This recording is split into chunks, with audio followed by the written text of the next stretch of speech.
Go your own way.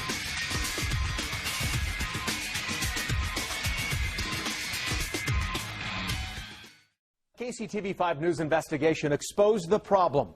Men forced into a financial trap they can't escape. So why won't lawmakers do anything about it? Chief investigative reporter Usher Qureshi explains why. Last night we brought you the stories of two men who have never met. Nonetheless, they have a lot in common.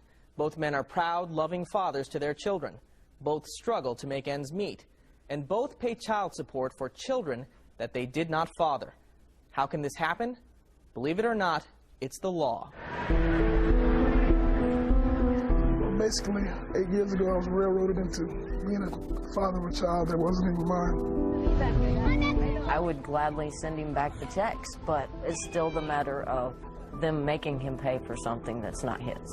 According to the state of Kansas, both of these men are the legal fathers and are financially responsible for children that aren't theirs biologically. It didn't matter to a judge that Kevin Ballard has a DNA test proving he's not the father. Mario Picasso's ex-wife Tricia testified that this boy is not and could not be his child. But that didn't matter either. We went to court, and I told the judge, I said, we need a DNA test because he is not the father. In most cases in Kansas, a judge will determine who the father is, and it may or may not have anything to do with the DNA testing. Jill Best has been practicing family law in Overland Park for nearly 10 years.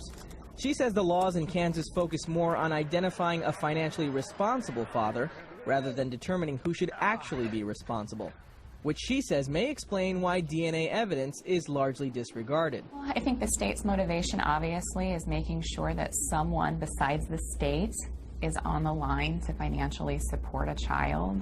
What's interesting is that the paternity laws here in Kansas more or less mirrored the laws across the state line in Missouri. That is, until very recently, when everything changed.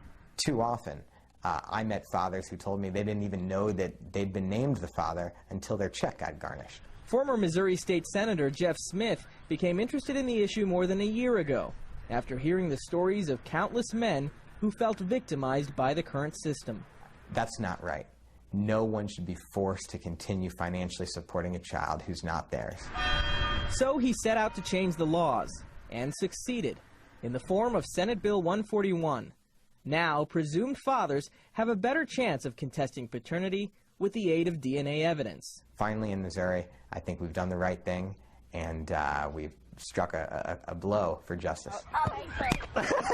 If Mario and Kevin lived in Missouri, they would both have their paternity disestablished under the new Missouri laws, and they would not be financially obligated to support these kids. I'm not sure Kansas law is all that bad. It has a glitch that some people don't like. Any change in Kansas law would have to come from the state legislature. So we asked Senator Tim Owens, Judiciary Committee Chair, his thoughts about the wide disparity between Kansas and Missouri paternity law. The laws in the state of Kansas are designed to be in the best interest of the child.